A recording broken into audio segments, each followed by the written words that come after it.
அன்பர்களே, மாக நவராத்திரியிலே இன்று சிதம்பரம் ஸ்ரீ செல்லியம்மன் திருக்கோவிலுக்கு செல்கிறோம்.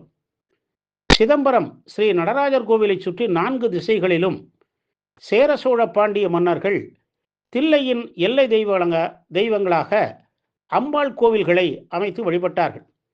கிழக்கே தில்லைக்காளியும், மேற்கே மாரியம்மனும், வடக்கே எல்லையம்மனும், தெற்கே செல்லியம்மனும் சிதம்பரத்தின் எல்லை தெய்வங்கள்.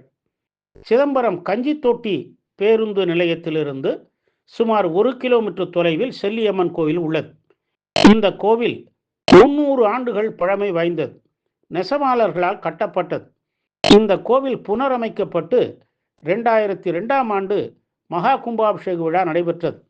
கோவில் நுழைவு வாயிலுக்கு மேலே மையத்தில் அமர்ந்த நிலையில் அம்மனும், அவருக்கு இரு புறங்களில் சிம்ம வாகனமும் சுதை சிற்பங்களாக உள்ளன.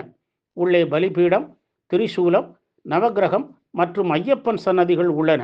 மகாமண்டப வலதுபுறம் நவ வீரர்கள், பசுபதீஸ்வரர், வராகி, பூரணை புஷ்கலை சமேத ஐயனார் மற்றும் விநாயகர் சன்னதிகள் உள்ளன. அர்த்த மண்டபத்தை அடுத்து கிழக்கு நோக்கிய கருவறை.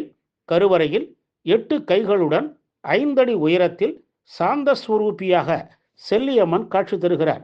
பிரகாரத்தில் வள்ளி தேவயானை சமேத சுப்பிரமணியர், துர்க்கை, தென்னாற்றம்மன் சன்னதிகள் உள்ளன.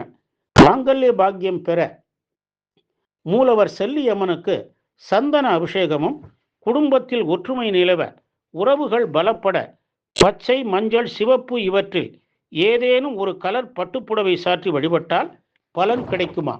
51 எலுமிச்சம்பழத்தில் மாலை கட்டி அம்மனுக்கு சாற்றி வழிபட்டால் அனைத்து காரியங்களிலும் வெற்றி கிடைக்கும். வெள்ளிக்கிழமை ராகுகால நேரத்தில் துர்க்கைக்கு விரலி மஞ்சள் மாலை கட்டி அணிவித்து வழிபட்டால் ராகு கேது தோஷங்கள் அகலும். பங்குனி மாத அமாவாசைக்கு முன்பு காப்பு கட்டி 11 நாள் உற்சவம் நடைபெறும். தினமும் பல்வேறு வாகனங்களில் அம்பாள் உலா நடைபெறும்.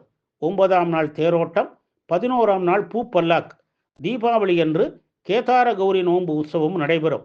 தை முதல் நாள் சிறப்பு அபிஷேக அலங்காரம். பக்தர்கள் பொங்கல் வைத்து வழிபடுவர். ஆடி, தை, வெள்ளிக்கிழமைகளில் சிறப்பு அலங்காரத்தில் அன்னை காட்சி தருவாள். வெள்ளிக்கிழமைகள், சஷ்டி, கார்த்திகை, சதுர்த்தி நாட்கள் இங்கு விசேஷ வழிபாட்டு நாட்கள்.